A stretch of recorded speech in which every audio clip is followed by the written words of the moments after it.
be hopefully with us for private board and the joint meeting with the next and the governors this afternoon. And apologies from Saturday. Are there any other apologies that we need to capture today? Okay. Any declarations, conflicts of interest? No. Okay. Minutes of the board on the 4th of September. People happy to approve the minutes? Thank you. Action sheets and matters arising. Thanks, Mike. There's nothing in particular that I want to draw the board's attention to. There are a number of referrals arising from a number of issues in the integrated performance report. Those have been referred back to the appropriate committees and updates are captured in 3A's report later on today's agenda. Thank you. We'll move on then to the patient story. Tabitha, could I ask you to do the introductions to our colleagues who are here, please? Thank you, Chair. Morning, everybody. So our patient story this morning has been captured from one of our own, our colleague Simon Rigg, who's the communications manager. And he was diagnosed with bowel cancer in September 2023. So his story actually just details the journey through our services and through Preston as well. So it's good to hear feedback from our own colleague and how it went and where we can improve. Over to you, Simon.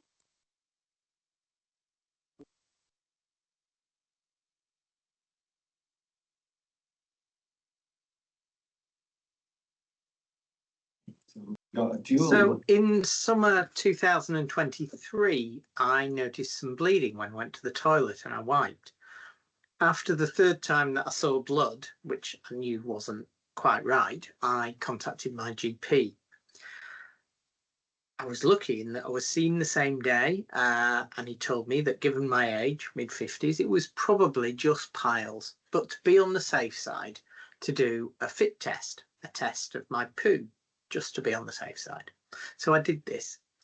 Unfortunately, the results came back positive. There was a lot of blood in there, and my GP referred me to our service for a colonoscopy. This was probably my first real experience of dealing with colleagues from the Trust.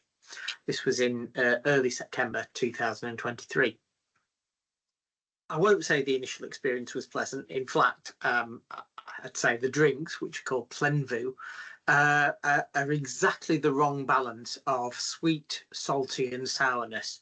Artificial sweet, salty and sour, not quite right in the taste, and they just taste horrible.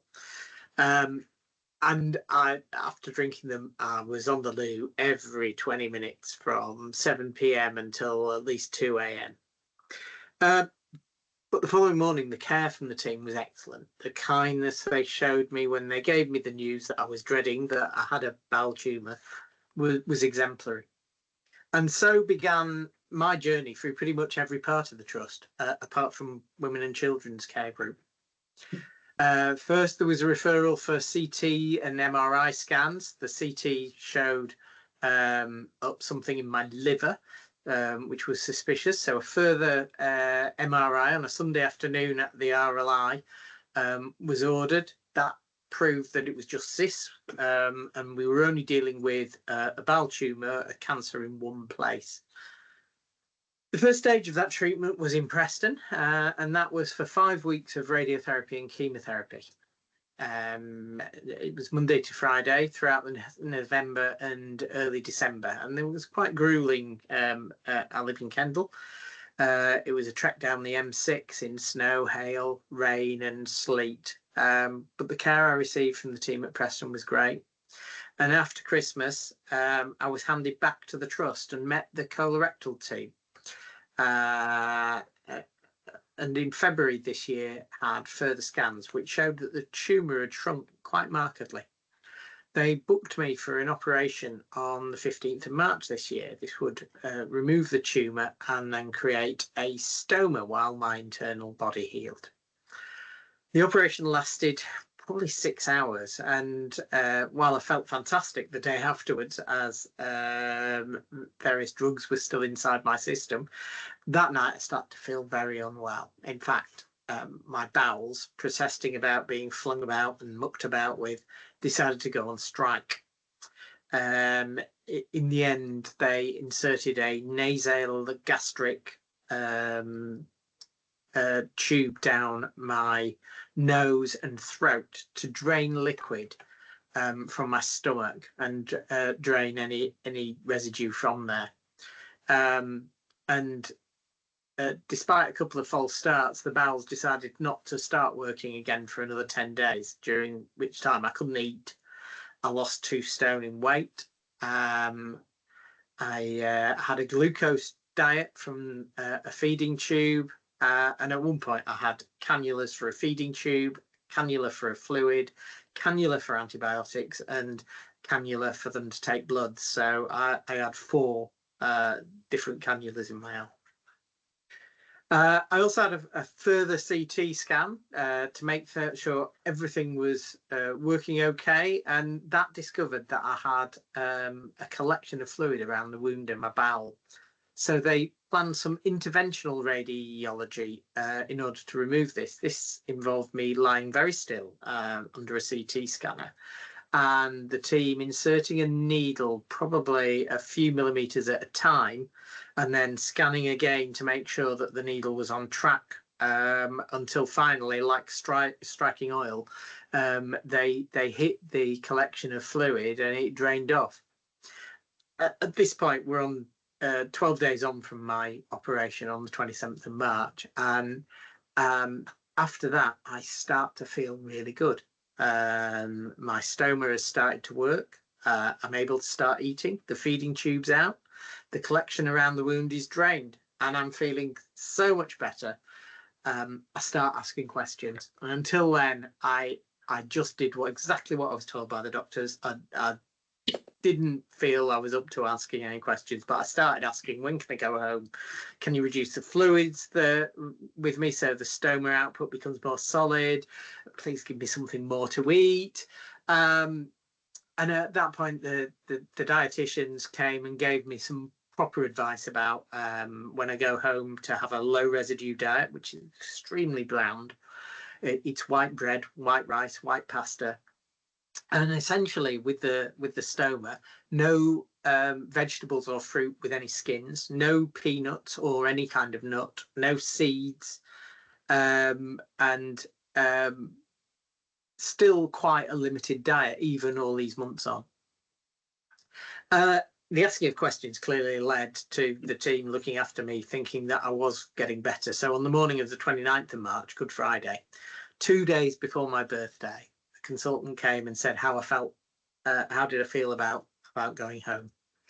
And while it took probably around 8 hours to organise the take-home drugs, a blood test to make sure that everything was still okay, packing up my things and waiting for the final go-ahead, I managed to get home for a very bland spaghetti bolognese with no onions or peppers, but real food that I wolfed down at home.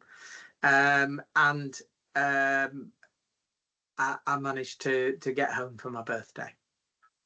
I suppose the only sticking point was that while I was disease-free and the operation had been a success, out of the 16 lymph nodes that were taken out, 15 were clear, but 1 had a small number of cancer cells in it. So just as I was getting my full strength back, I was put onto a combination chemotherapy regime, which was 1 bout of intravenous chemotherapy every 3 weeks, 2 weeks worth of chemotherapy tablets, and then a week off. Altogether 4 cycles of chemotherapy, 12-week program in all. And after the first week, I was not very well at all. I've been sick 3 times in the night. I had some horrendous discharge from my back passage, which of course, given that I have a stoma in, shouldn't be working at all. My temperature had dropped to 34 degrees, and I rang both the oncology and the stoma helplines, and the message was clear: go to A&E. So I did, and hello to the medicine care group, who I hadn't actually interacted with at that point. And again, the care that I received was exemplary. I was given a cubicle fairly quickly. I was kept away from all the other ill people because I was immunocompromised. I ruined a poor junior doctor's day by having another bout of sickness and discharge from my back passage, which was fairly spectacular while they were trying to take a medical history from me. But having had some antibiotics pumped into me, some fluids pumped into me, and a bit of care and attention, and a further CT scan ordered, after a night on AMU, I was able to go home, and the real game changer was that they'd given me an anti-sickness drug called ondansetron. After that, I was given that for each further cycle of chemotherapy. And just a few days ago, I received really good news that oncology had discharged me. They've done a CT scan and blood tests, and they can't find anything suspicious. So they're now handing me back to the colorectal team to check that all my internal parts are working okay and healing. And then hopefully they can put me back together again. It has genuinely been the hardest year of my life. And yet I've been heartened at every stage. We've got amazing, fantastic nurses, doctors, radiologists, and other professionals, great porters, domestics, and clinical support workers working throughout our hospitals. Not one has given me any cause for concern, and most will probably never know that I work for the trust as well as being treated by it. Essentially, the people that I'm paid to promote are absolutely amazing and fantastic. If there was one thing I'd suggest as a change, it would be that my wife wasn't allowed to stay with me during the pre-op stage. The pre-op room is very, very small. But despite the fact that there were only 2 or 3 people in there, there was no one, or my wife was not allowed to stay with me. So she left me at 9:30 in the morning. My operation was 1 p.m. And we thought it would be about a 4-hour operation. It ended up by being 6 hours. It was 7 p.m. by the time that I woke up in recovery. And during that time, they didn't know, and there was no one telling them how things were going. So they started to get anxious.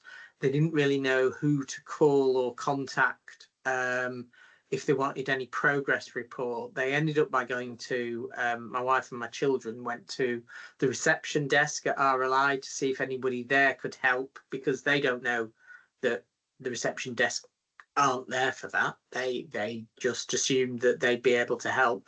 They made a few phone calls, but nobody was able to find out exactly what was going on. So there was a degree of worry that was probably needless, that didn't need to take place. But honestly, that was the only things that could be changed or improved. I think going home again, it would have been nice. And perhaps for patients that were less able than me, this does happen. My wife could have been given something about what to expect at each stage of my recovery, so to know what was normal at each stage. But given what I was going through, what I faced over the last 12 months, the experience that I've had from the trust has been extremely positive from all our teams across all the hospitals that I've been treated by. And I'm so, so grateful to every single person that we interacted with. Thank you. I'm just glad I didn't wear that shirt today. I actually looked at it this morning and then thought, no, I'll wear something plain. So thanks for that. On behalf of the board, Simon, I'm really glad that the outcome was positive. We did miss you when you weren't here. Thank you. your family. It's good. It's so positive. It's really good. Thank you. I'm really pleased with you. Annette, you're here as patient experience. Do you wish to say anything about the comments Anne's made? Because I've spoken to relatives as well, and quite a few of them say that when that happens, they don't get the communications. Yeah, it is something that we looked into. Obviously, Simon's wife, I think you approached the volunteers on the front desk. So what we've advised the volunteers going forward is if this were to happen again, maybe refer them to the ward or back to pre-op to see how we can find out, get further information from, I'm assuming it's the theatre team. So it won't happen again, you think? Or at least we put in mitigation. Yeah, hopefully it won't. And then to the service teams, just have to have the things happening there. Yeah, it is kind of a theme where we're hearing around listening to families and actually engaging and involving families in the care of their loved ones. So it's something that we are working with patient experience because it's coming through quite a lot that sometimes people are either not communicated to, or when they try to communicate, they are not heard.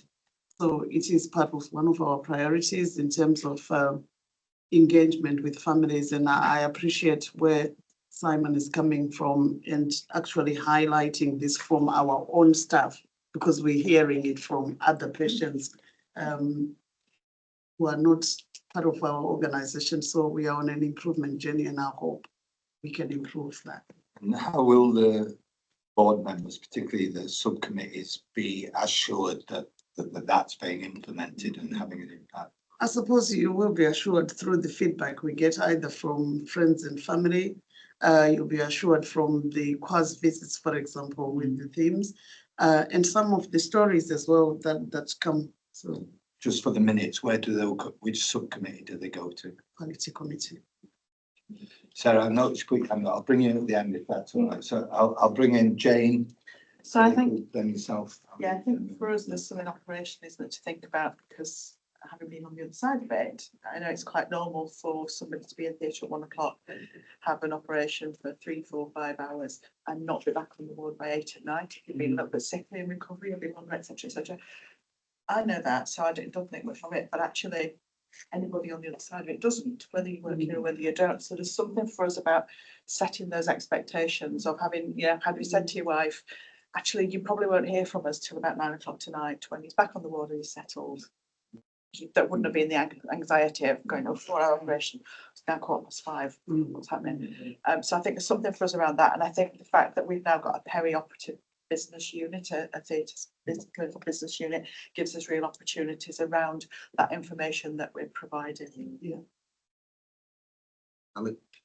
Simon, thank you for sharing so openly. I think it really helps when people are so honest about what their experience has been.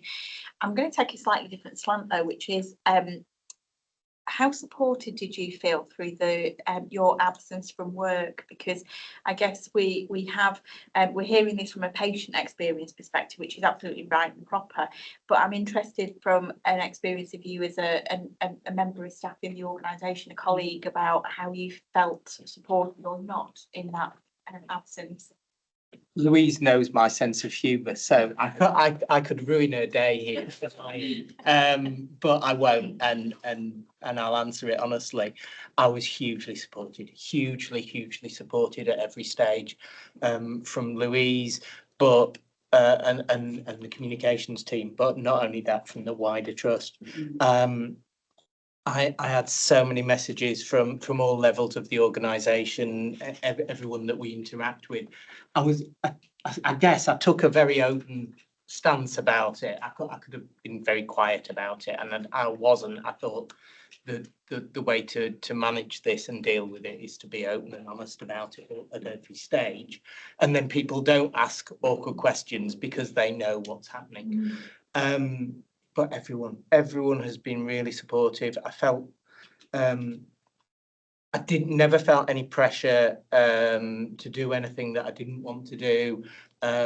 Lou checked in with me on a regular basis and made sure that I was ready when I came back to work at each day. So I had 2 bits of time off. I took some time off during the chemotherapy and radiotherapy at Preston, because that was quite grueling, that trek up and down. I don't think I'd have been much use to anybody at work. And then I took some time off for the operation recovery in the early part of the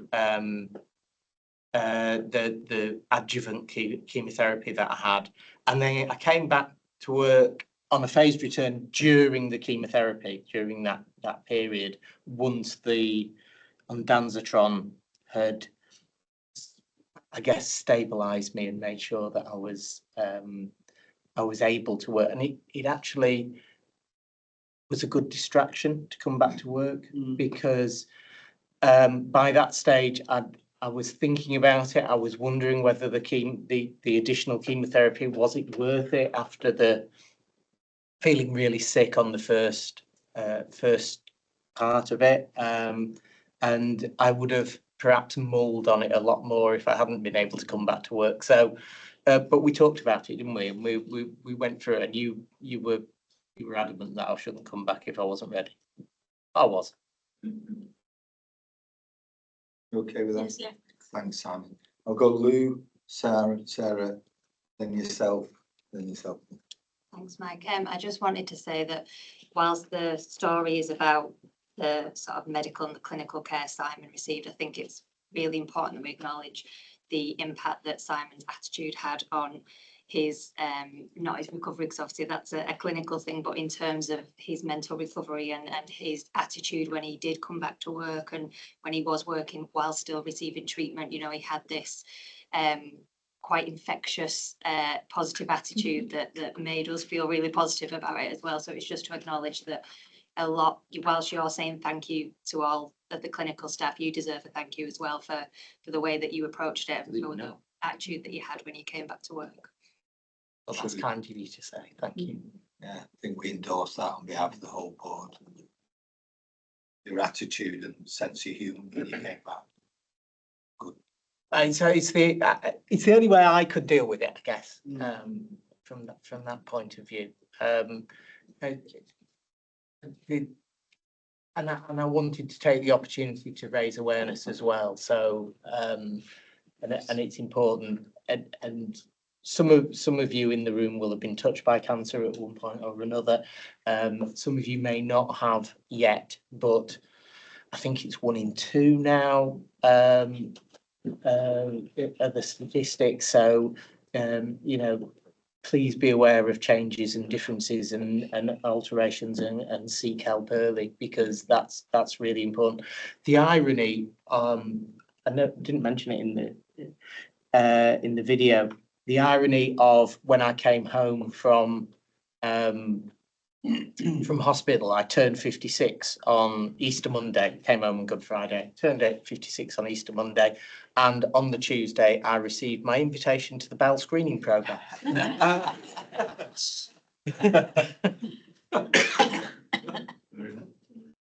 Sarah? Thank you, Barry. I want to say first of all, thanks for being so open and telling your story and sitting and sharing. You know, it's a lot of detail to share, and I think it's really important for us to hear it. But really, like, it's really brave of you to do it and sit there in the room. So thank you for that. And you look so well, and that's so good to see. So I chair Quality Assurance Committee, and I just want to follow up that point really around the family's experience, because we know that obviously patients will be helped to get better by the support of their families and having people around. And I think we need to do a bit more in that space.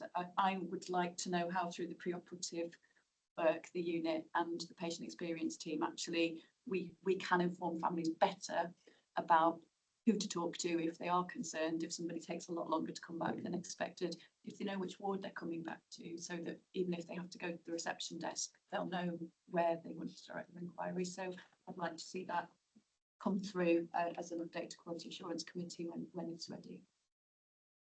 Okay, yeah, thank you. We'll take that as a proposal to the board. Colleagues happy with that? Yeah. Okay. Chris, please. Simon, one thing that occurred to me when you were talking, because we often see how the interface between 2 trusts in the system works. from an operational perspective, I was wondering your patient experience, did that work as, did it appear smooth to you? Did actually, yeah. So apart from the journey, which is doing that journey from here to Preston and back each day at different times of the day as well, but the actual interface and the communication from my point of view worked really well. So once Preston knew about it, they got in touch. They gave me a list of what my schedule was going to be. They were able to email it through to me, so I had it and I was able to print it out, so we knew what was happening and who was going to be, because I wasn't able to drive half the time because I was exhausted. So we arranged a schedule of people to drive me there and back and everything.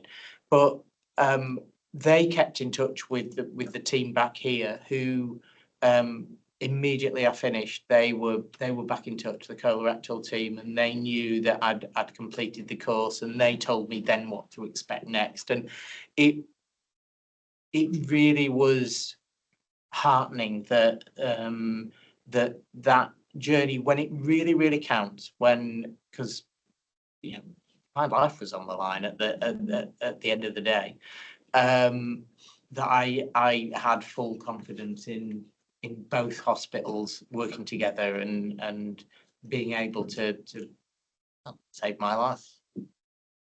Thank you. So far. Nicola, please.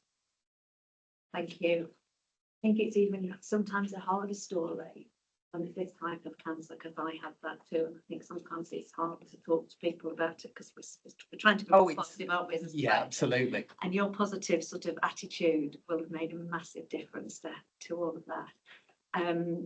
But I also know from that experience, although it was like 15 years ago, is that it actually does take time, and you have periods afterwards for you and your family when all this comes back. And I just was wanting to ask what sort of ongoing support have you been offered? So Are you going to getting offered? Your family? Yeah, so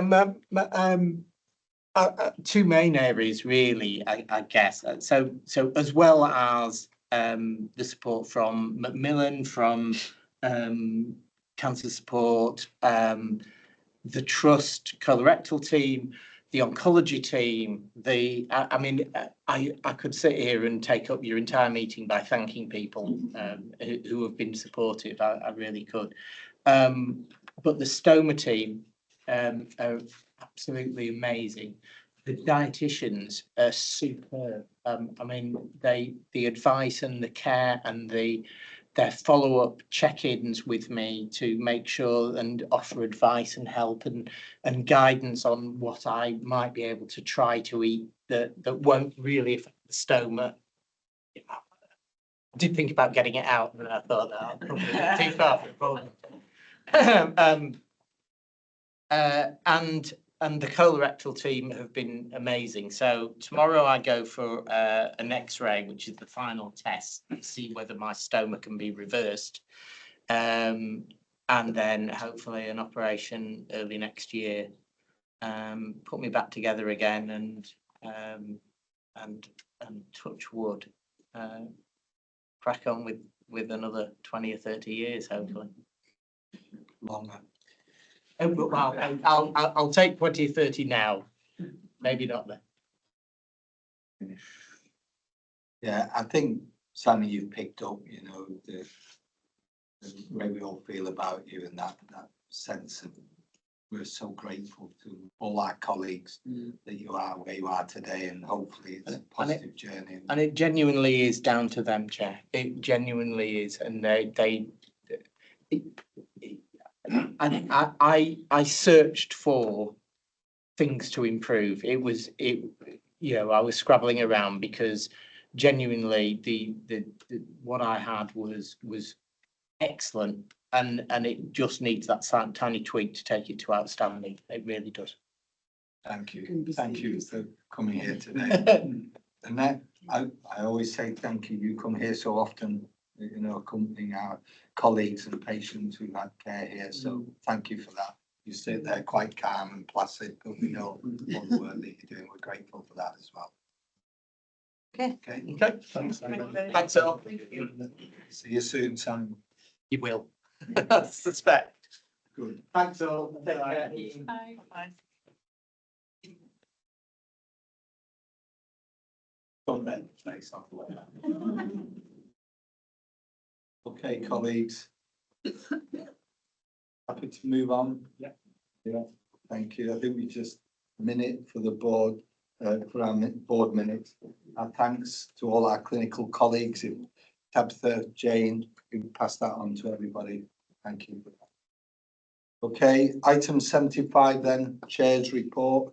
You have it in front of you. I think there's just one thing to bring to your attention, which is item 13 on the report. We've done a review of the NED roles, and I'm proposing that associate NEDs continue as non-voting members, but are eligible members of the Quality People Finance Performance Assurance Committee for the purposes of quoracy arrangements. Are colleagues happy to approve that?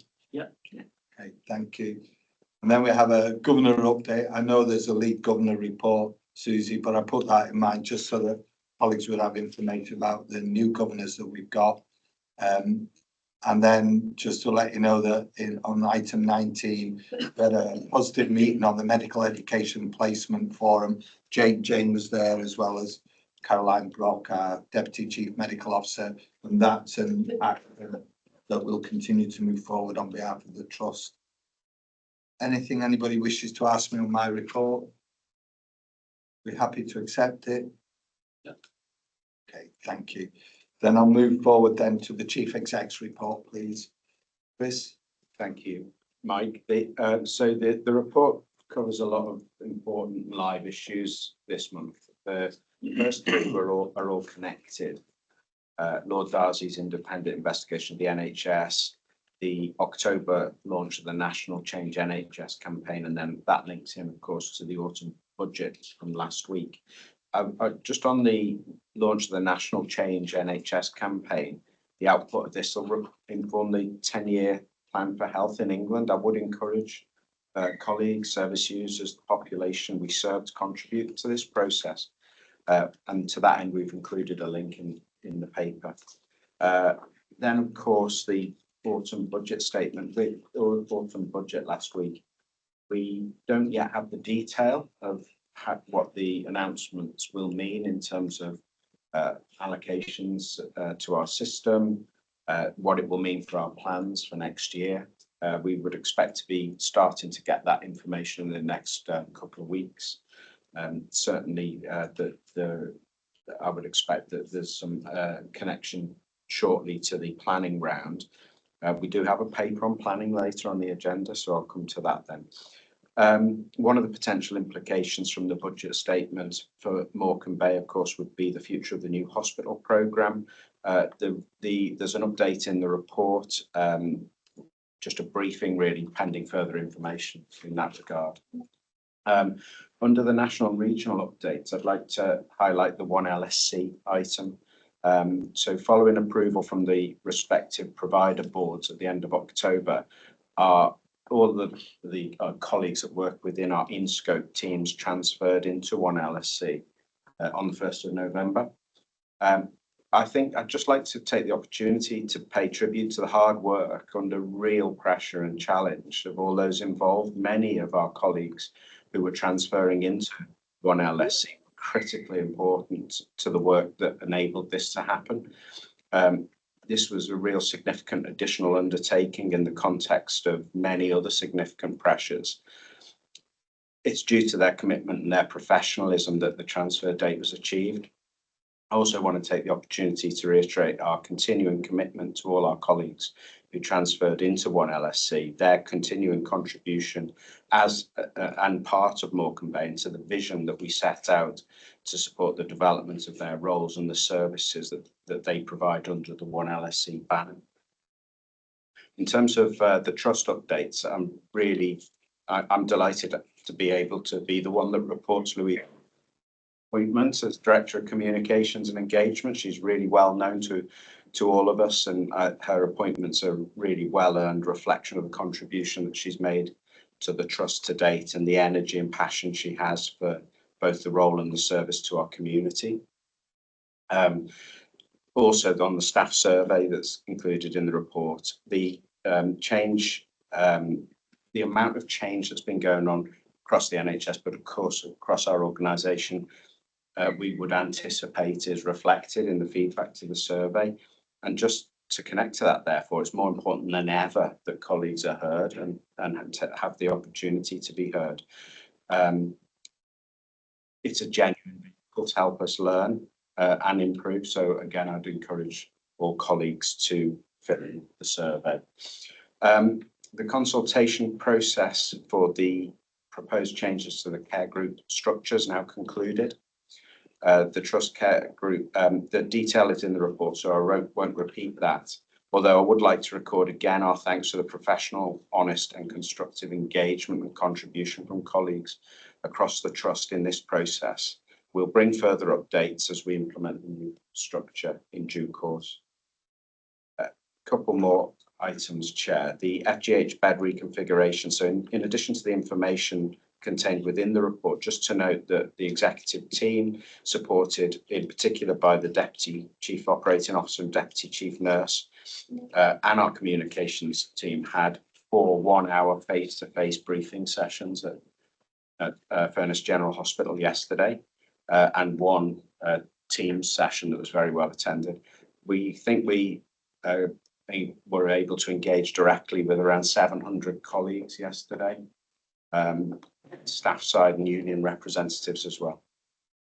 Each session involved a presentation of around 30 to 35 minutes, and the rest of the time was given to questions from colleagues.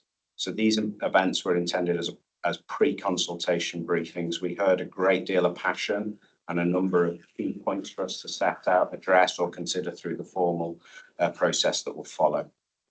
Also, yesterday was the Trust Patient Safety Day. And could I give your permission, Chair, I'd just like to ask Chief Nurse say a few words on that. Yeah, please. Oh, thank you, Chris. Thank you, Chair. So we had our 4th patient safety conference yesterday with a variety of international speakers and our own staff speaking. It was really, really well organized, and I just want to make a note to thank James Titcombe for organizing the Patient Safety Day. The only one thing that we learned and could improve was the attendance, because the attendance was not as good as we wanted it to be. But I'm going to pick up a few highlights considering the story that we have. So we heard from Henrietta Hughes, who's the Patient Safety Commissioner for NHSC, and apparently the only Patient Safety Commissioner across the globe. We also heard from Martha's mum. So we had Martha's story and how we can improve, listening to second opinion and everything within our trust.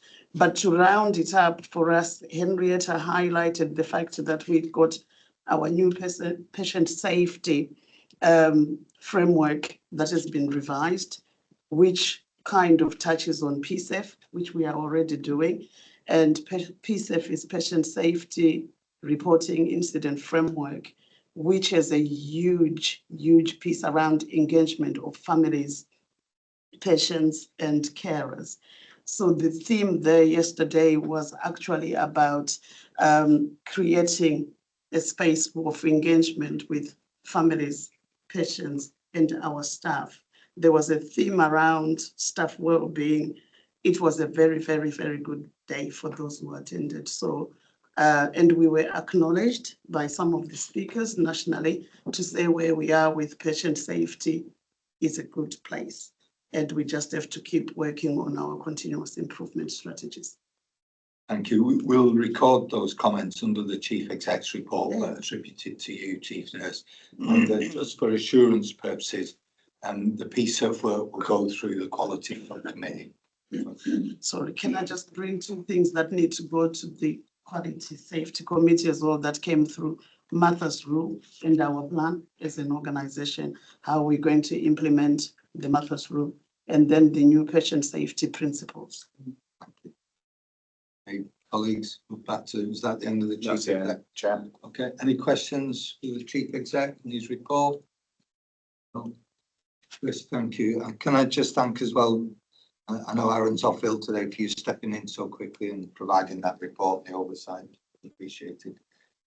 Okay, colleagues, then we'll move on to the lead governor's report, item 77. Susie, please. I hope you've all read it, and I'll take it as read. But just two things to add, one of which is that, yes, I went on the Teams bed configuration meeting yesterday and wrote up a précis really of what happened to send to all governors. And a few seconds after I finished doing it, communications came in with their extremely good but full report. But I sent them both to all governors so they would get actually, you know, a shorter version, because that may be what they will read. The other thing I would like to have noted is that one of our governors, Sarah Edmondson, died recently, and her funeral is today, and Jane and I will be attending. Any questions? Please.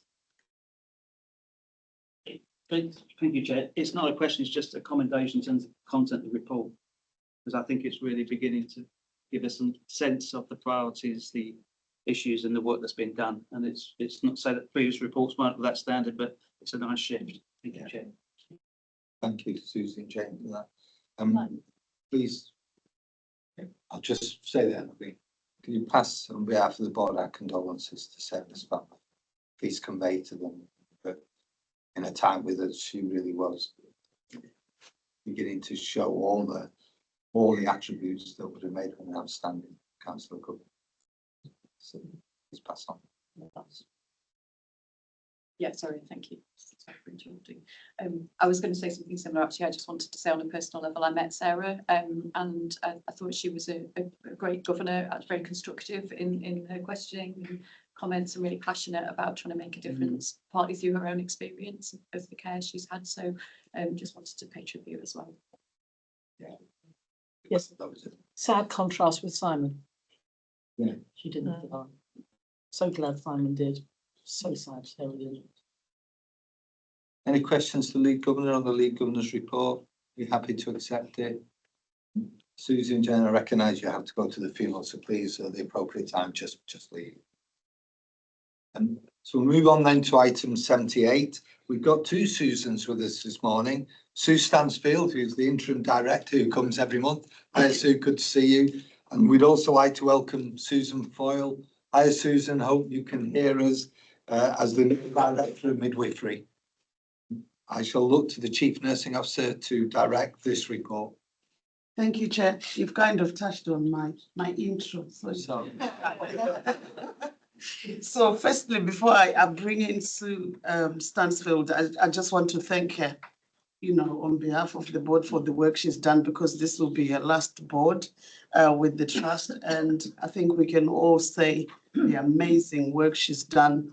And at the same time, I would also want to welcome Susan Foyle, who's moved all the way from Australia to join us in Morecambe Bay, and welcome her as she will be stepping into Sue Stansfield's shoes. So our maternity update report, I'm going to give over to Sue Stansfield. Thank you. Thank you, Tabitha, and thank you, Chair. So two reports in your pack this morning for board. The first one is the regular maternity update report that comes to advise, assure and update. Take the report as read as always, and of course we've had the wider discussions at Quality Assurance Committee.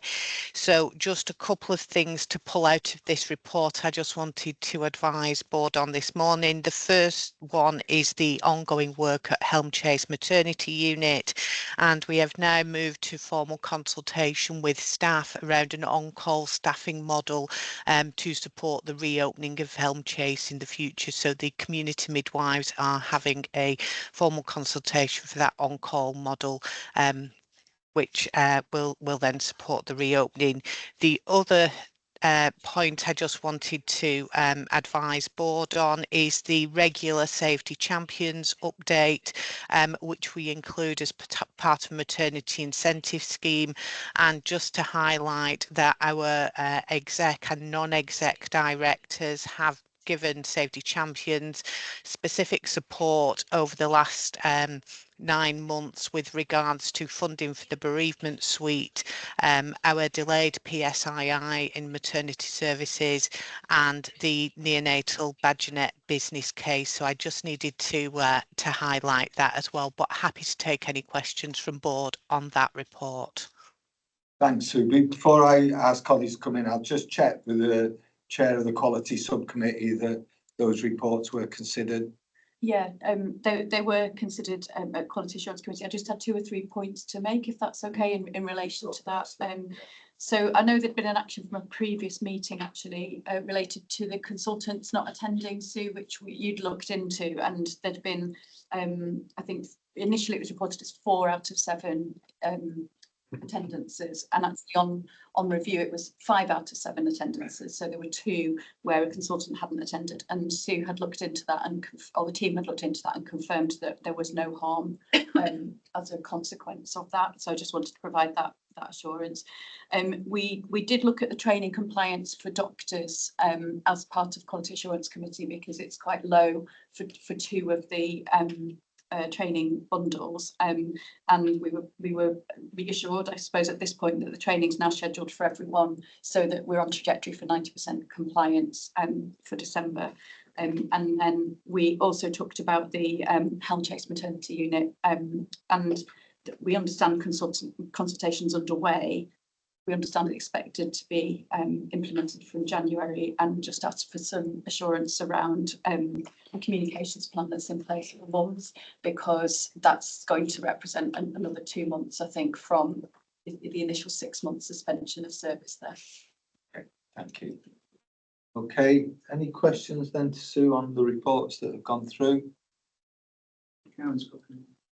Karen, please. Oh, thank you. and thank you, Sue. That's really clear. I had a couple of questions actually that are specifically around the maternity dashboard. So they're very specific data questions, and we may need to pick them up outside.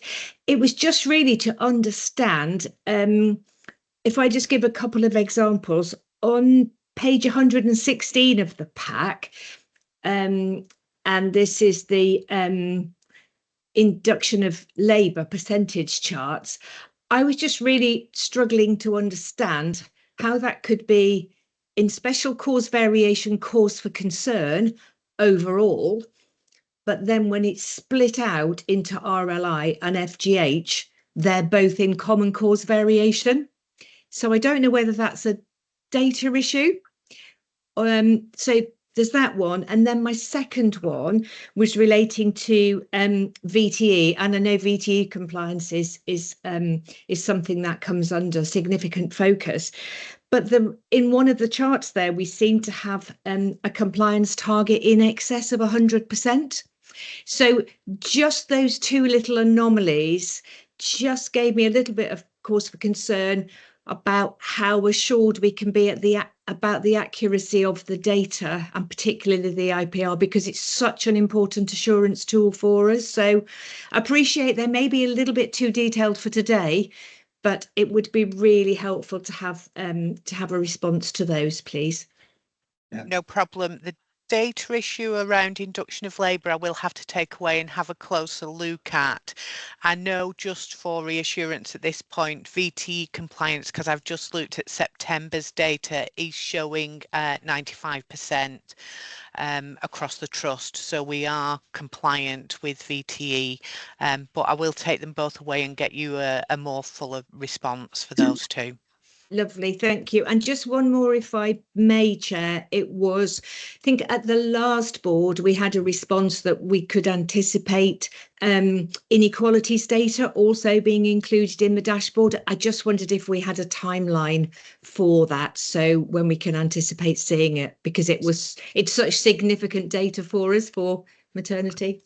Absolutely. So we have picked that up, and I've got an IPR meeting this afternoon, so I will find out when we're going to expect that. But we have also started to include in all our audits special characteristics as well going forward. So not just in the dashboard, but actually any audits that we complete from a maternity perspective. Thank you. So just a request, please, when you respond to Karen with those details outside of the meeting, could you also send a copy to Paul Jones, Company Secretary, and we'll then put them in the minutes of this meeting so that in the next meeting, colleagues, we can refer back to them. Will do. Thank you, Chair. Thank you. Any further questions for Sue?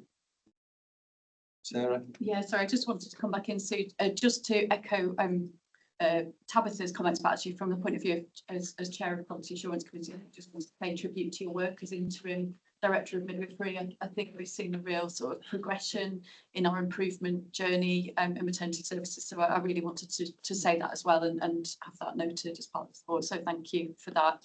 Yeah, thank you, Sue. And we'll formalise that on behalf of the board to you. So thank you very much for everything that you've done. Scott? Thanks, Chair. Karen, it's just to your point, Karen, and for you, Sue, this is at best a reassurance, which is, you're right, you would think if you take the two sites denominators and the two sites numerators and add them up to get the trust, that it would mean the same thing. But I've had a similar experience in the urgent care data where you can have two SPC codifications, say two common cause variations across each site, but at trust level, there's either special cause improvement or special cause concern. So it has certainly happened before, and I think it is just a quirk of, because intuitively you think it's denominator plus denominator over numerator versus numerator, but it's not, and it has happened before. So I know Sue will do the due diligence, but it's not the first time we've seen that. Okay, thank you. Reassurance, but not assurance, so we'll continue to pursue it. Susan, welcome to the board. I'll give you an opportunity if you want to say a few words. Thank you very much. It's good to be here. Day 3 today, so still very new and still finding my way around, but very excited to be here and to be working with the team. And just a thank you to Susan. I've got some big shoes to fill. Thank you and welcome. And we reiterate our thanks to you, Sue. Okay, colleagues, no further issues. Sue and Susan, thank you. Do you want to come back, Sue? Yes, apologies. Can I just pick up the second report? It's really important because it's part of maternity incentive scheme. It's the biannual staffing report. Yeah, go for it.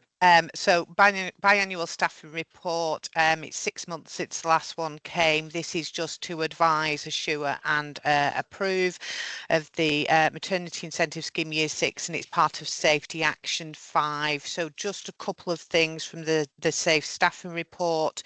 There's an awful lot of data covered in the report. The current budgeted establishment for maternity services is 176.56, and you will see from September we've got 169.74 staff in post, so we're getting very close to the budgeted establishment. We're also currently out to recruitment for a LMNS funded recruitment and retention midwife, which will support our newly qualified preceptorship midwives, which is a fantastic opportunity for somebody to work really closely with our newly qualified midwives. We are currently in progress with birth rate plus, so that's happening, and we should have a birth rate plus report at the end of Q3, and we will obviously triangulate that data into the next biannual staffing report, which will be next year. But happy to take any questions on the second report. Thanks, Sue. And as usual, I'll just check with the Chair of Quality that they've scrutinised the report, if there's anything to escalate or bring to our attention. No, thank you. Yeah, we have scrutinised it, and we were assured by the reports a thorough and detailed piece of work, and obviously the fact that the birth rate plus work will be renewed in Q3 is really helpful as well, and really good to see that maternity staffing level really starting to near our establishment. Great, thank you. Any questions, Sue?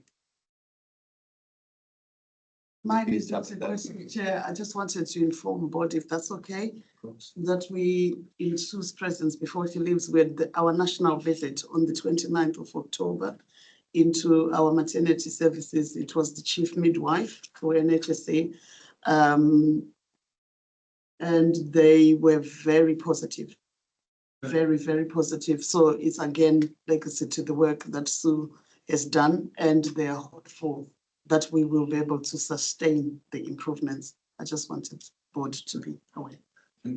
Just for assurance purposes, Tabitha, can you then define the very positive? What does that mean? The very positive was that they talked to staff. They didn't want to talk to sort of the leadership staff. They wanted to hear from the midwives. So they had presentations from, for example, our breastfeeding initiatives, from our maternity learning and development, and so can add if I've left anybody, from our governance, quality, and how we monitor maternity incidents and how we have oversight. And also the fact that our governance is stronger than it's ever been. They had a comparison with CQC when they came in 2021 and the journey to where we are now. And if I can repeat their words at the end of words, they don't know why we are still under MSSP, because the improvements that were done, the motivation with staff who were doing the presentation and the stuff that come across was really, from the chief midwife, overwhelming. Those were her words. Thank you. Okay. Colleagues, are we happy then to approve and take assurance from the report? Yep. Yeah. Sue, thank you. I'll just confirm, have we now dealt with all the midwifery and maternity issues? Yes, we have. Thank you, Chair. Thank you. Then if it's all right with you and Susan and Tabitha, I'll move us on and we'll move on to the performance element of the board. See you all soon. So 79.1, the IPD, Integrated Performance Dashboard.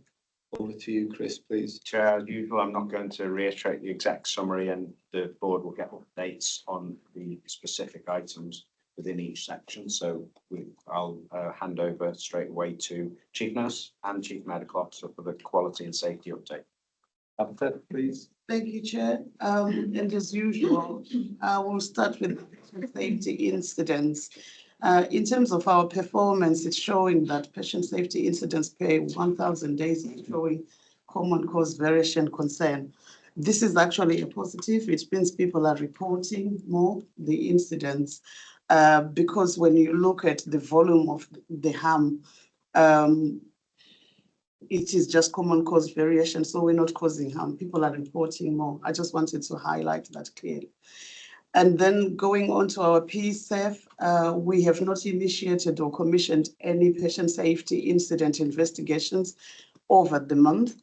But for board, I just wanted to make a note to say we have over the last 3 months or so commissioned 22 patient safety incident investigations. And they've all been allocated except for 2.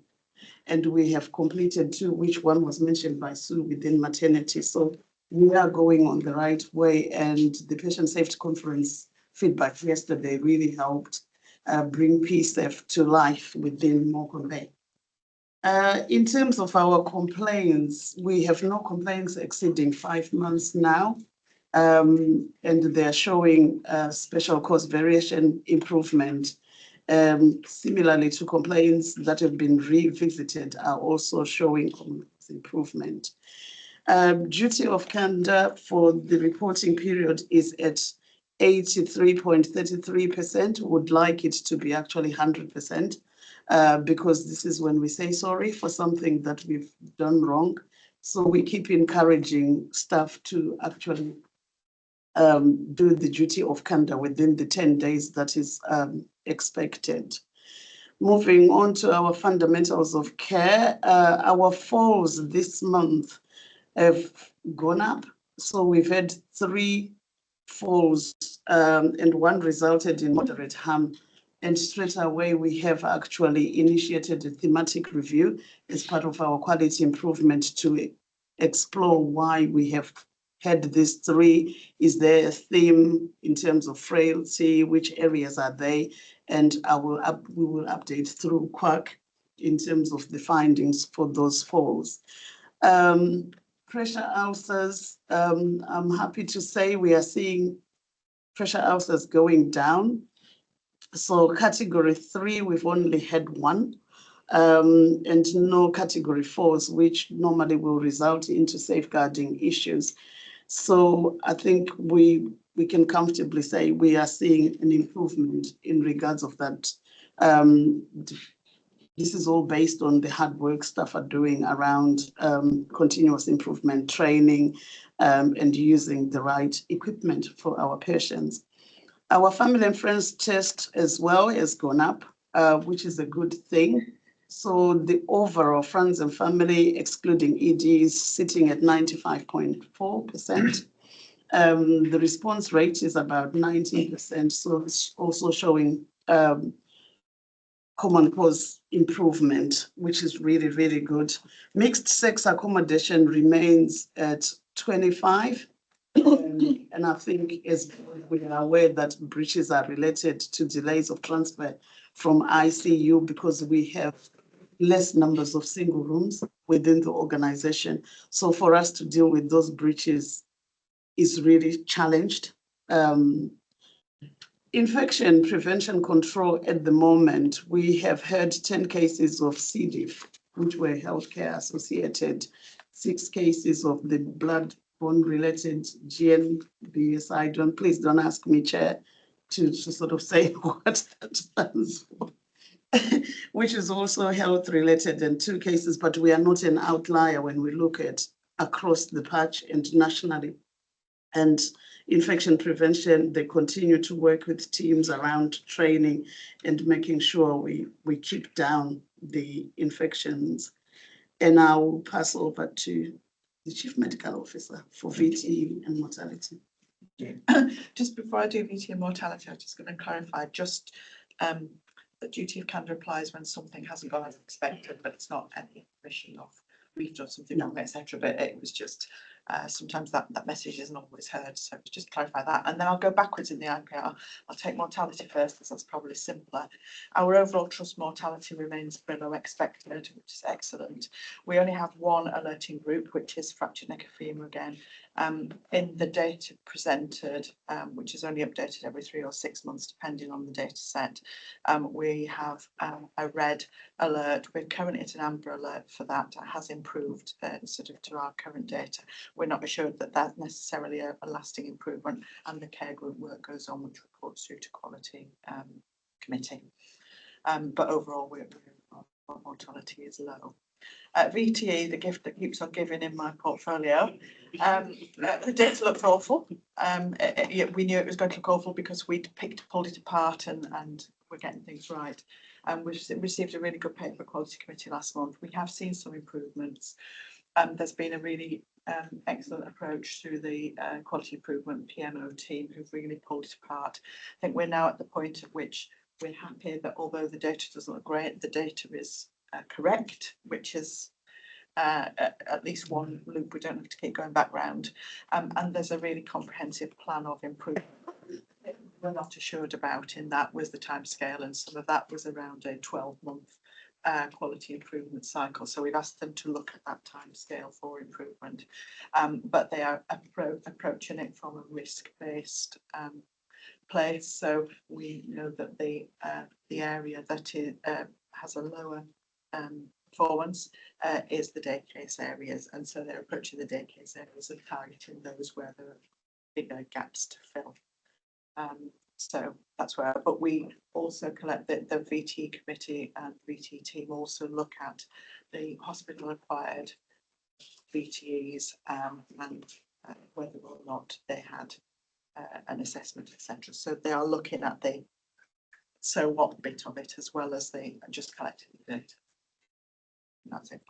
And just to clarify, for Deputy Chief Exec comes in and directs other people, we are looking at August data, so just to avoid confusion, because I know it's frustrating for the executives because we're looking at August data, but you've given us a little bit of an update to where we are now as well. And we would look to the subcommittees for assurances on that. It's the chief people officer next year. Thank you. Please. So just 3 elements that I want to pick out around vacancies, appraisal and sickness absence. So from a vacancy perspective, you'll see here that we are seeing our vacancy rates increase. We know that that will be the case because of the implementation of the things that we put in around the I&I investigation and intervention process and the associated fire break with the enhanced vacancy control processes that we have in place. In addition to that, there is a deliberate holding of some of our nursing and midwifery, our nursing vacancies at the moment for registered nurses and healthcare support workers, aligned to the item that was discussed earlier, to make sure that we have positions to redeploy people into. So that again is something that we've done deliberately. So we are seeing an increase in vacancies and the time to hire as a result of those things. But I think that there's a reason behind what we're doing there. PA Consulting, who were the consultancy firm who did the investigation and intervention work for the Lancashire and South Cumbria system, came and observed our vacancy control panel last week, and we're expecting some feedback from them. And I think just important for the board to be aware around the categorisation of the roles that in our process are associated with the fire break. So the report that came from PA Consulting through the ICB indicated that there was an expectation of a full non-clinical vacancy freeze. We don't believe that's a safe way to operate the fire break, so we have taken some deviations from that and included positions in estates and facilities and some admin roles that are directly associated with patient care and patient environment. From an appraisal perspective, we have continued concern around the appraisal compliance rates. There is a report coming to December People Committee in that respect, and that will be a report done jointly between People Services and the care groups, because People Services put the frameworks in place, but then it's for the care groups to actually complete the appraisals. We do know already of 2 issues that are common. So one being how user-friendly our system is that we use for appraisals, and we therefore know that there are appraisals that are being completed but not recorded on the system, so there will be an under-reporting issue there. But also the time pressures for colleagues, and we do know that some of the care groups are actively spreading out the appraisals throughout the course of the year rather than being in chunks, because it was an unmanageable workload for them. But we will take that report into People Committee in December. And finally, on sickness rates, statistically in special cause improvement, but I think it hides and masks an issue for us around concern around stress and anxiety related to absence. We've had a huge increase in demand for psychological support services through occupational health and wellbeing. They have managed to maintain their KPIs and be really responsive to those asks for support. But we know that the factors that are associated with that include change in uncertainty, particularly associated with the movement to one LSC, service reconfiguration, and the financial climate and some of the decisions we've had to take in response to the investigation and intervention work. And we do know that that is negatively impacting morale across the organisation. So we are expecting, kind of spoiler alert, we are going to be expecting that in the staff survey results this year that there will be a deterioration in that respect. But we do hear from colleagues, so we want that response rate to be as high as possible, so we get that picture. And we picked this up in People Committee, and I think we'll pick this up again as we review the BAF in the board today. Thank you, Ali. Thanks, Chair. So finance update. Month 5 deficit was £20.7 million. That was clearly close to the deficit control total for the full year. It's £4.5 million adverse to plan year to date. The plan always assumed, of course, that the second half of the year would need to be a lot better than the first half of the year, simply because of the scale of the change and the lead time to implement the change programs. The principal challenges in the year to date position reflect, firstly, the year to date financial impact of the numbers of patients occupying our beds who do not meet the medical criteria to reside. The trust continues to be an outlier on this. Previous planning assumptions presumed we were around 5%. We've routinely been, I think, around 20% or higher. However, the board's aware of the work and the genuine progress made to improve our outlier status in respect to this indicator. The financial impact of our outlier status has previously been quantified at between 10 and 11 million pounds, and it continues to affect our expenditure position adversely. Crucial that progress is made. Principally, I think we're looking and working hard to replicate the really good progress that's been made around the Westmoreland and Furness place across our whole geography. That we've made good progress. It needs to be everywhere. Pace of transition of our cost improvement schemes from opportunity into delivery has been slower than we had anticipated in the year to date. We report this through the Financial Sustainability Delivery Group and also into the Finance Performance Committee. We have taken action to increase our resources and our ability to support the care groups with this. Clearly, with the agenda that we've spoken about around reorganisation, reconfiguration, a lot of which is really integral to the plan that we agreed this year, means that we're asking a lot of people a lot of people at the same time as they're doing a lot of other things. So we've specifically targeted the support that care groups are telling us they need to address this position. Variable pay continues to provide a financial challenge. We do have significant controls in place, and in month 6 we have seen the start of a reducing trend, but there is still much more to do. The variable pay is, of course, a key focus, and the Chief People Officer mentioned the investigation intervention review process. We are fully complying and fully engaging with that review process. We do frequent self-assessment, and as Ali has said, we've invited PA Consulting, but also we're looking to make sure that we secure the input and advice and benefit from the NHSE nominated lead in this process, just to test ourselves so that we're operating this as effectively as we should.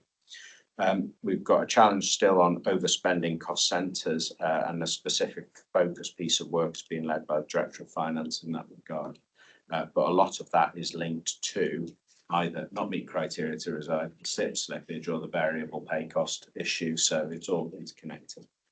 The report also includes the previously quantified risks of the financial forecast that we reported to the board. So we've maintained our intention to deliver the financial plan, but recognise that we had a £13 million risk in our original risk assessment against that. And clearly, an adverse position year to date and in month creates additional pressure in that regard. We're still, I have reported already some of the actions that we're taking to address this, to mitigate the risks that we're identifying.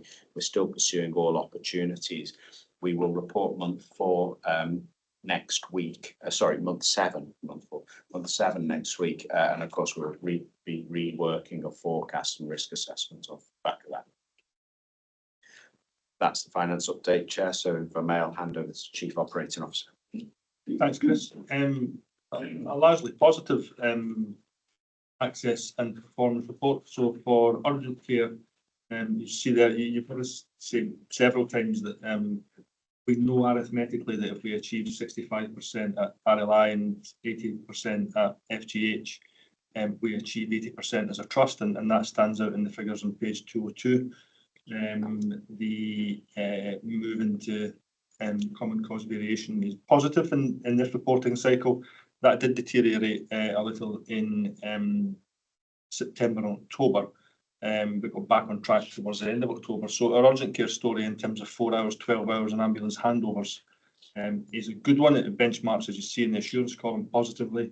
For last month, of the 49 acute receiving trusts in the north west, we were 4th of the 49. So some good progress and some good kind of in terms of the surrogate markers below that, or times to be seen, and the great credit would give to the medicine care group from the work they've done with their frailty same-day emergency care. So they took a kind of risk-benefit decision of carving out what was inpatient space to do same-day emergency care for frail patients, and it's been a significant success. But we've moved to doing today's work today rather than yesterday's work today, and you can start to see it in some of the numbers that sit below this. So I'm pleased to see that.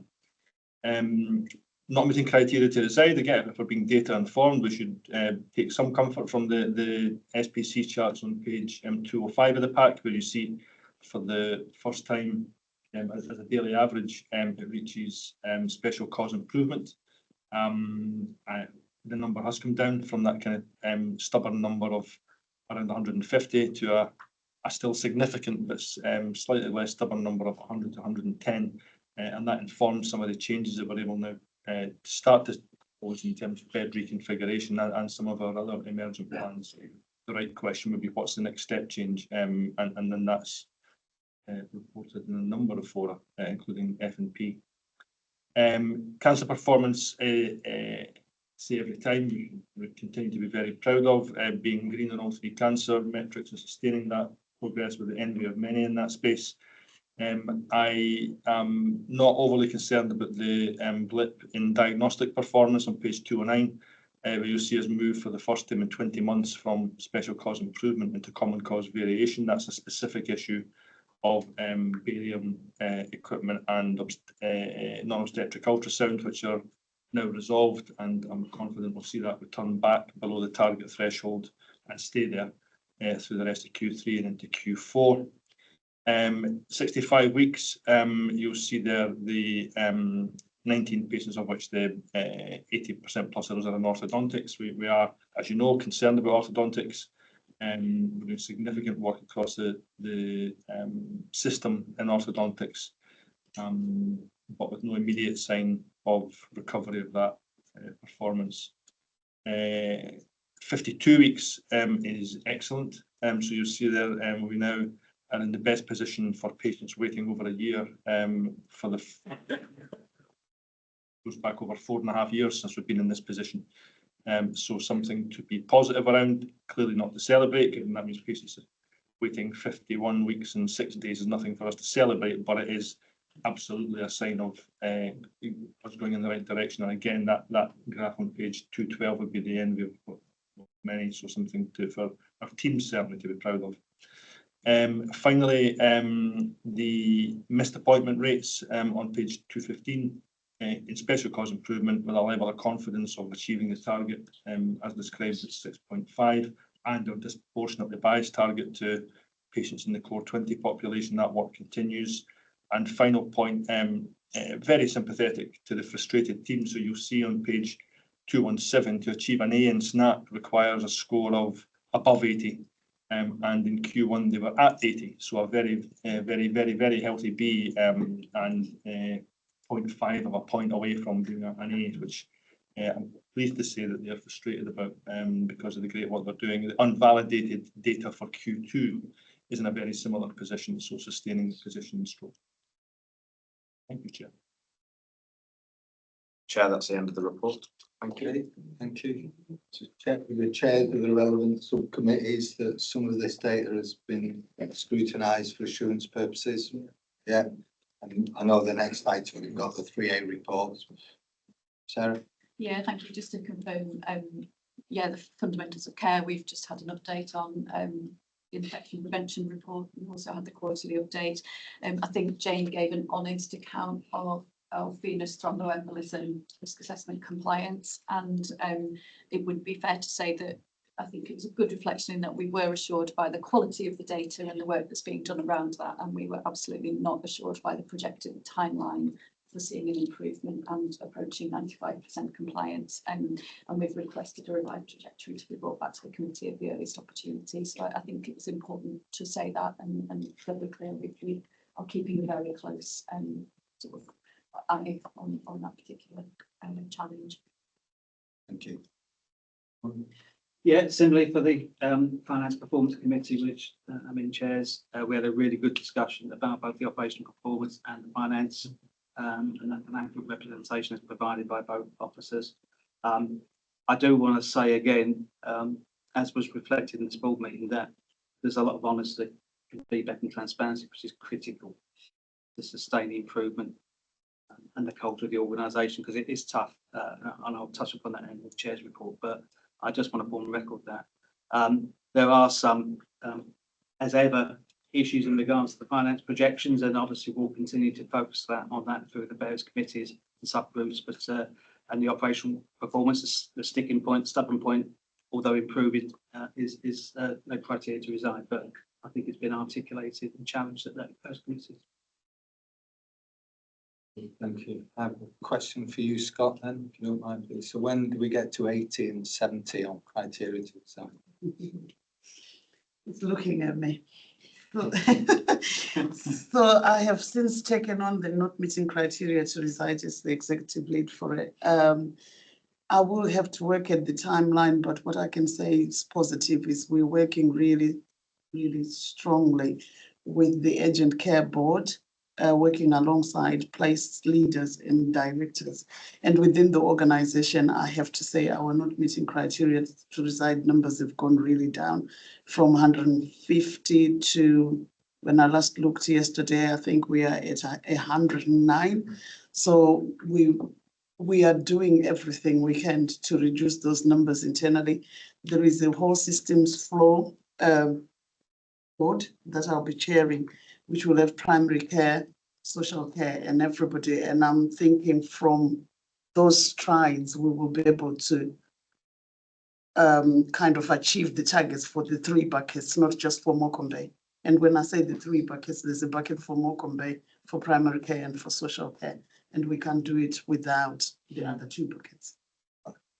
So, date lines. Sorry? Date lines. Maybe Q4. Okay, thank you. Sarah? Thank you. It was one comment and one question, and it's not part of my question, which was great. So I think just in the summary report for the IPR, it notes common cause of variation improvement for VTE and not meeting criteria to reside. I don't think the data for VTE supports that statement, and I don't think having 130 patients who don't meet the criteria to reside in our hospitals also is something we should even be noting as an. Sorry, I know we've made progress, but I just think we need to be careful about how we provide narrative around that. Colleagues may disagree, but I know it's sort of technically what the data says for not meeting criteria to that, but we've got a long way to go, haven't we? And the other question I had actually was exactly that point you related to Tabitha, about that 50-50-50 balance between the different groups who will help make a difference. And in terms of the success we've achieved so far with bringing that down, how is that spread across those 3 providers? So in response, and I think Scott can help me out if I miss something here, it's not been proportionate. So to achieve that, I think Westmoreland and Fairness have been really, really proactive and supportive for us to achieve that. And also I have to say our staff, because we have got a project team that is being led by Louise Collet, Kim Crabtree and Mel Wolfo, and they've done a lot of work with our complex discharge processes within our internal services. If everybody worked across the patch, the way Westmoreland and Fairness are working, then I think our chances would be higher. So we've achieved by working very, very closely with one place lead, and I think I would want us to work with everybody across the patch. Thank you. We'd ask quality to keep scrutinising that. I think it goes to financial performance. It does, Chair, if I may. I mean, I'd asked in the last F&P, could we take exactly that analysis to the next F&P? So I think it's scheduled for the December F&P, if I'm right. So it's exactly that piece of work over to F&P in December. Yeah. I'll just remind everybody, these are month 5 results. So I don't want to confuse the board by discussing month 5 results and then start talking about what's actually going on in month 7. So we'll just make sure that's in the minutes, Scott. Thank you. Chair, on noting not meet criteria to reside, I don't think we'd ever ask the board to just note it. It's in the context of all of the work that we report through the various committees to reduce it, recognising that progress has been made, but that's not consistent across the geography, and we've highlighted the work that we need to do to. I've read Sarah right. I think it's around nomenclature. I think what you said, you know, we're advancing towards our targets, but the report implies an improvement. The improvement would imply we've reached targets, so it's just the words. Am I right? Is that? Yeah, it's in the cover sheet actually that came with the IPR to board. Yeah. There's a specific line in there about VT and not meeting criteria to reside, and that and I know it's technically reflecting the language of the IPR, but I don't think it actually reflects it. No, I just wanted to acknowledge we wouldn't just ask you to note. No, absolutely. Yeah, got it. Thank you. Ali, then Susie, please. Thank you, Chair. This is sort of a general comment about the IPR statistical process charts. And I know we have mentioned it before, but about rebasing them. So specifically, I'm looking at RTT 65-week performance. Fantastic, it's dropped so much, but for the 17th month, we're in special cause improvement. We can't be in special cause. That's contradiction. Special cause improvement doesn't last 17 months. Yeah, we understand what you're saying. We would ask, That's a fair point. and so we'd ask the team to. I think it is a regular thing to look at the actual grading lines and things. And rebasing, and I know there's a lot of complex mathematical algorithms behind for the upper and lower quartiles. Sure. But with 17 points below the median, that one certainly needs rebasing.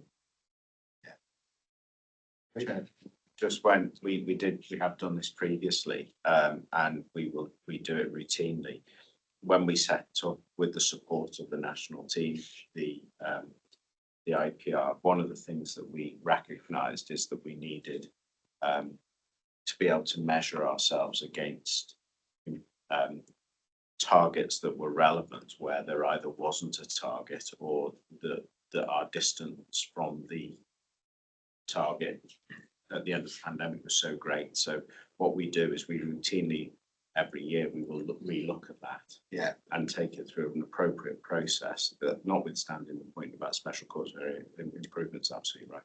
But we do have a process established for rebasing and for re-establishing the targets. Okay, thank you. Mr. Chair, if I just must, for that one particularly, target is 0. If we looked at the chart without the data points, but just the upper and lower centile limits, we wouldn't have a hope in hell of hitting 0, because the lower limit is 100 and something odd. So it's just a mathematical bit that's a bit irritating. We'll ask the team to look at that. Thank you.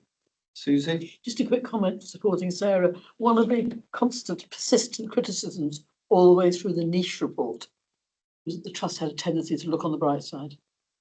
I think we've really not got to fall into this again. Thank you. Good warning signpost there, Susie. We'll take that.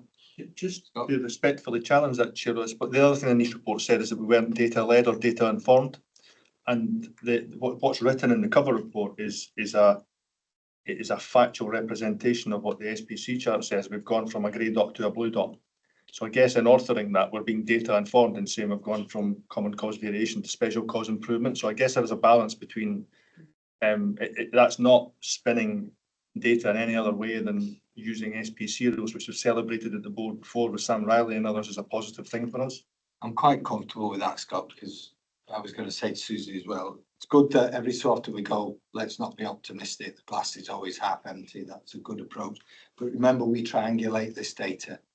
So although we get it as hard data with a little bit of sputtering here and there, we triangulate it with talking to patients, patient stories, subcommittee reports, deep dives when we need to, ward visits, all those sort of things. So that's an important note, that this data is just one element helping us to make sense of where we are. But nevertheless, it's a good call to say we'll never be optimistic. I don't think. Karen, please. Oh, thank you. Yeah, I guess it's just to the data point, absolutely recognise and celebrate the value of the data and the way that's triangulated.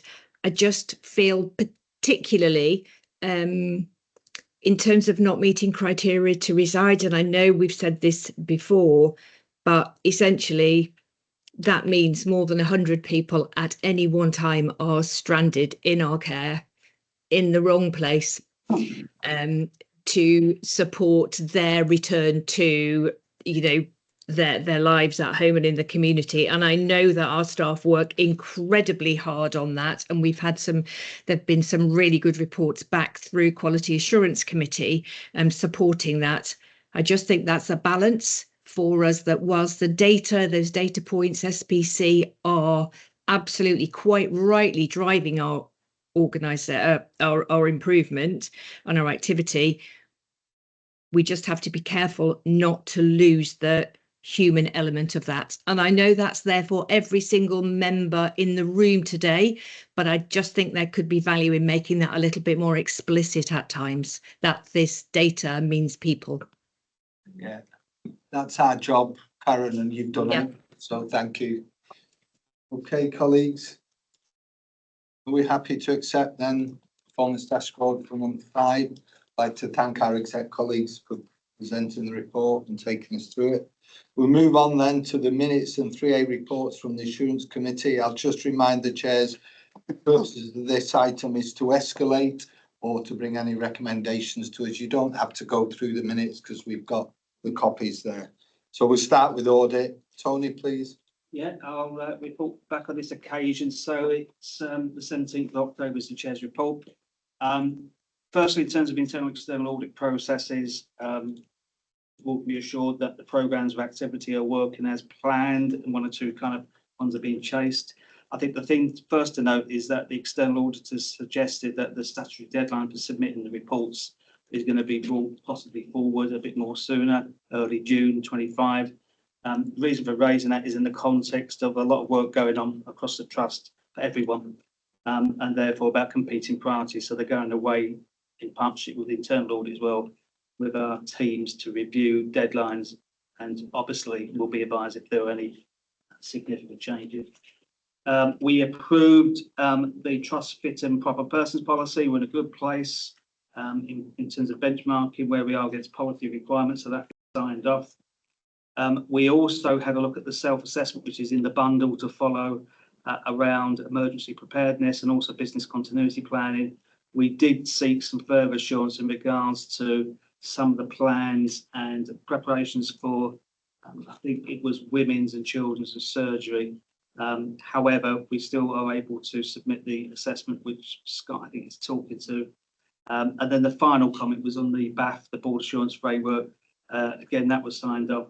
We had a significant conversation, which I think has been reflected in more recent times, about engagement, communications. So we're really pleased. We've got our director in position, but obviously there's a lot of work, a lot of moving parts, and therefore in that context, communication engagement is probably a risk that needs to kind of be highlighted a bit more. And I think that's it, Chair, if that's okay. Thank you. And if I could just ask Tony, and we've got the EPRR recommendation as well to this board. Yeah. That's the Emergency Preparedness, Resilience and Response Self-Assurance Return, which has gone through audit. It is. And you're recommending that we actually review the assurance summary. Yes. Which you've done through your committee, review the assurance rating and approve the core standards action plan. Yeah. Correct. Colleagues happy to accept the audit committee's recommendations and the AEO to sign the statement of compliance? Yeah, okay, thank you. Tony, thank you. Any questions for audit? No. People committee then. Karen, please. Oh, thank you. And I think the first thing to say is it's very clear that there's very clear alignment between the key items for people committee and the escalations within 3As and Ali's report on the IPR earlier. So I think that significantly demonstrates the alignment and the transparency there. That's particularly important at the moment. So just highlights from the report. The committee recommended increasing the likelihood score for BAF2. Ali's already referred to that, and we'll pick that up later under the item for board assurance. So I won't say anything further about that at this stage. We were also alerted to the concerns regarding the expected surge of medical learners and the related requirement for expansion of clinical placements related to that. We know we were it was reported that the challenges this poses and the range of steps being taken will feature at our board development workshop in December. And I know there's a connection back there also with the chair's report earlier. Just a couple of points to focus on with regard to the people strategy. The focus now for the committee is assurance that that's being embedded and all colleagues are familiar with it. There was a particular note through the committee, a suggestion that there would be real value in sharing the people strategy with training providers, so that our students in training and coming into placements and then into employment, there'd be real benefit in some shared awareness of that, and that's going to be taken forwards. Think we are anticipating, and again Ali highlighted this, some adverse movement in the data relating to vacancies, turnover and recruitment. We can anticipate that with the within the IPR, and as a committee we're going to focus enhanced scrutiny particularly on the occupational health KPIs over the next few months, with a focus on ensuring that needs can be met. We've already touched on compliance, and just a couple of assurance points. The people strategy has been shared with the People Promise manager regional meeting as an example of good practice. And we were particularly assured by the positive work of the careers and engagement team on the T-levels, apprenticeships and work experience, and that work has received regional and national recognition. And just lastly, we have now received further assurance regarding a range of enhancements to the disclosure and barring checking service processes, and we just continue to oversee through to completion of those planned actions, which are on track to be delivered by the end of March 2025. I'll stop there. Thanks, Karen. That was a good update. Any questions? No. Okay, nothing to escalate, Karen. No, other than the point about BAF2 that we'll pick up under the board assurance framework item. Yeah, thank you. Then we'll move on to finance performance. This is a busy agenda item for you, Tony. You're in 3 times, so you're going to speak on behalf of finance. Well, I've tried to. Yeah, I'll try to do it. I mean, the long short bit, Chris has covered off some of that, but to give a more current position following the chair's report for October. Obviously, we've heard for month 6 of that committee that the deficit was 6.4 million against 0. This was 6.4 million adverse to plan. So it's a worsening position, but that was as then. Key issue is around SIPs, so we were informed and advised about enhanced support and activity to deliver those SIPs with the care groups in partnership.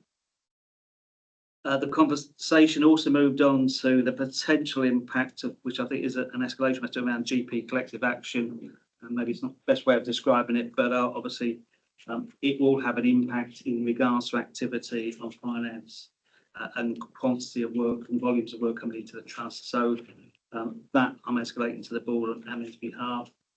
The committee also looked at issues in regards to operational performance reports at this point around the proposed referrals for orthodontic appointments due to medical workforce capacity. We're asking for further assurance on that around the governance and the delivery of that going forward. Like the People Committee, we discussed the BAF, which is on the process today, and the performance accountability framework was refreshed. And in light of the conversation that took place around the performance assessment framework earlier, it might need another slight review amendment in line with those conversations. That's the main, there's a lot more detail but in the reports, but that's the main points to either escalate or assure the board. Thank you. Any questions, finance, performance? And the summary there, Tony. Quality then? Sorry, I did have a question for Tony actually. All right, go then. No, we'll go back to it. Go on. Thank you. It was just relating to the consideration of closing referrals for orthodontics. I know we've had a sort of an update on that outside of the meeting. But I think just looking for some assurance, I know you've said you're looking into the governance around that, around is this a change of service and is it therefore something that would require to have a public consultation around it, because we've seen European ourselves as risks around that. So yeah, just for more clarity for public board, that so at this point we are not actively seeking through a formal process with the ICB permission to close the referrals. We are very challenging orthodontics. Rightly, there's a very high crossbar to even engage in that conversation for good reason. So we've done, we could very overtly evidence of things that we've done internally and across the system. So for example, we've gone out to see mutual aid from 24 other providers across England and Scotland actually. So at this stage, as at this week, there's meetings yesterday and tomorrow to seek system-wide insourcing. We've got a level of confidence in that. We hope to have, as a system, the system-wide solution with a lead provider certainly locked in draft in November. My sense, and this is not a kind of formal position at this stage, but my sense is that if we get to the December period and we've not borne fruit from anything that I've just mentioned, we may be at the point where we're having a conversation and we can no longer safely take referrals. So I'd expect that, I'd expect us to go back to FNP with a formal position on that in December. At this point, I guess for kind of public reassurance, we're still receiving those referrals, and we've got clinical triage where we believe that patients may be at risk. Thank you. And my daughter had excellent service through the orthodontic service some years ago. So I think it's worth just noting that. You take that as reassurance and to the finance and fee in December to seek assurance. Okay, we're happy to accept F&P's report. Yeah. Quality Committee, Sarah. Thank you. So you've got the 3A's report from the September meeting. I didn't manage to turn around the 3A's report for the October, so it was agreed I would do something verbal in that respect. So I'm just pulling out the key points, I think, across both of those that I think are really important. So the first is the change in level 3 provision in the trust at Furness and General Hospital intensive therapy unit from level 3 to level 2. This was obviously implemented in September, and under any other business we discussed that at the September meeting of Quality Assurance Committee to receive an initial update and some reassurance and assurance around it being a patient safety led decision around business continuity. In October we received the full quality impact assessment and the interim standard operating procedure, and we're assured by the measures that are being put in place and also the plans that are in place around it as well to look to reinstate the service at the earliest opportunity. And in October we also then had an update on the impact of that. So 7 patients have been transferred to date under the treat and transfer model, and no patient harm has resulted from that treat and transfer model, so we were assured by that. And also that there's been some success in recruitment, so some progress in addressing. So in terms of the Quality Assurance Committee, we're looking for quarterly update to assure on that continued patient safety and also the progress against actions to reinstate service. Technically that's not the purview of the Quality Assurance Committee, but it did also lead to the wider question around whether there are other vulnerable services in the trust that for some reason aren't quite in our purview through the risk register, and just ensuring that that quality assurance committee feels assured around what measures are in place around that. So that's something that's being considered to bring that to the quality assurance committee, which I think is important. We've touched on venous thromboembolism, so I won't go back to that. The other, I think, sorry, I've just lost my line a little bit. I did want to draw out the alert from the September paper around the vaginal pessary incident, because it's brought out 3 impacts, which I think it's really important that we're just aware of as a board. So the first is obviously there's been an impact or potential impact for our patients. And so we were assured there's a comprehensive action plan in place around that to review patients and ensure any actions that need to be taken are taken. That's ongoing, and we'll receive an update on that.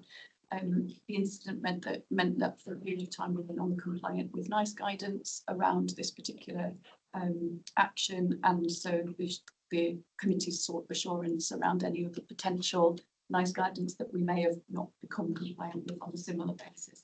And then I think the third thing was a significant contributory factor to the incident was clinic cancellations and lack of up-to-date demand and capacity modelling in gynaecology services. And so there's a specific piece of work in train around that, and I've discussed it with Amin as chair of Finance and Performance, and we've all agreed that that's something that Finance and Performance Committee would consider as part of performance. For assurance purposes, we are now compliant with NICE guidelines. Is that what you're saying? So in terms of the particular incident, we're working through patient impact, and so patients have been rebooked. So I think we're potentially we still have patients that may have a pessary still in place that's exceeded the recommended timeline. But there's an action plan in place to bring that back.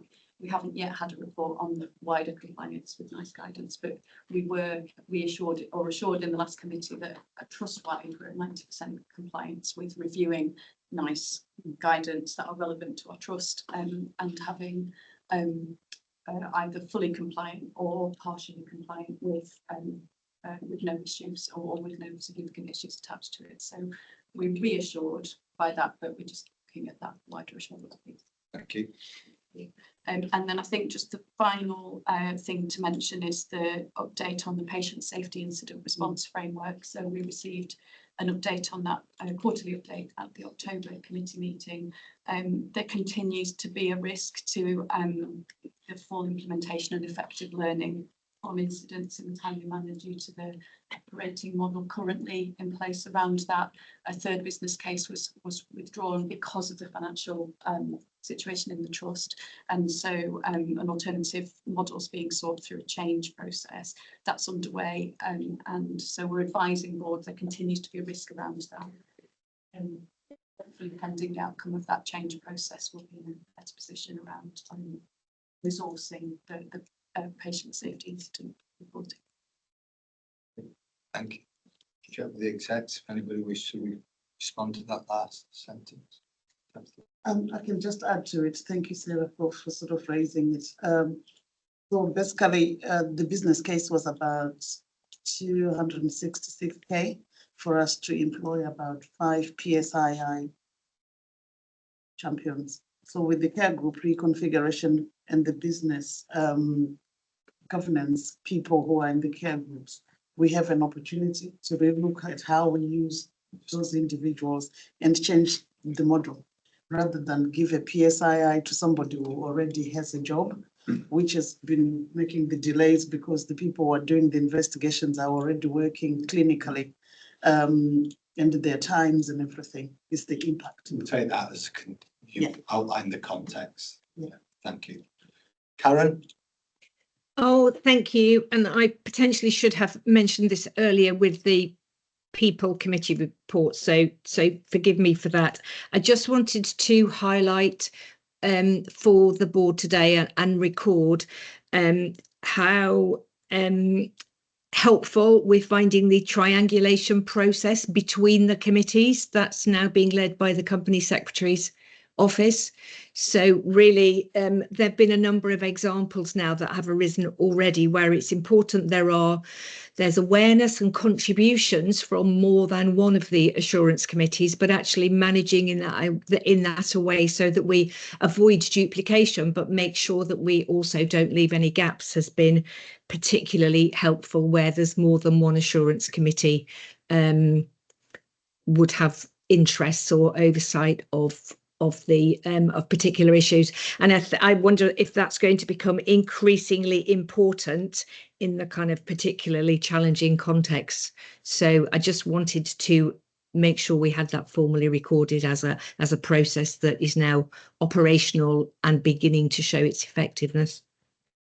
Thanks, Karen. We'll minute that under your report, and also thank you. Board would support the thanks to the Company Secretary's office for coordinating that. In the minutes, please, Company Secretary. Thank you. Okay. Are we happy to accept quality committee reports? Sarah, thank you. Transformation Improvement Board, back to you, Tony. Thank you, Chair. Just a few brief points. The first one we raised under finance performance, but the discussion around GP action was raised again into the impact on whole system, etc., quality, cost and access. So that was raised at the board and has been escalated. The second thing to say is, following a board previously, we had discussion around how policies and decisions were made in regards to the transformation improvement programme. So to seek further assurance, a presentation was made at the last TIP meeting, which talks about how, in the context of financial quality and safety, which is quite challenging in terms of that context, how those decisions, how priorities are reached. That outcome of that is being shared with NEDS, I believe, the next week. I think there's more work to be done on that, and I think an assurance or an issue to highlight is linked to what was just been raised by Karen, is about priorities, capacity, and about making sure that the right things are given due attention and priority, which broadly they are, but there's a lot of work both within the Controller Trust and regional initiatives which are impacting on some of those prioritisations. This is going to be quite key because it will play out in terms of DARSI and Q4 review that's planned, because it's just ensured again that what we're doing today has relevance and benefit in terms of the direction of travel going forward. We've heard from the Chief Nurse about the whole system flow programme, and we heard further developments and progress updates in terms of from outpatient transformation and the delivery of the clinical strategy, so I won't repeat that. There's a lot of work and pieces attached to this, which I'm not going to go through, but I think those are the key points. I think there's more to be done. I think that's the message in terms of assuring ourselves that we're doing the things in the right order and in the right sequence, and that work is an ongoing bit of activity with the board. Thank you, Chair. Any questions to Tony on his committee reports? You're happy to accept them? Yeah. Thank you, Chair. Thank you to all the chairs of the subcommittees for your reports. The next items, item 80, annual plans. I don't want Chris to take us through the annual plan while people are looking at the gap underneath that, which is the morning break. So I suggest psychologically we have the 10-minute break now, and then we can concentrate on Chris's report in more detail. Let's just have 10 minutes break. It's come back for just before 10 past, colleagues.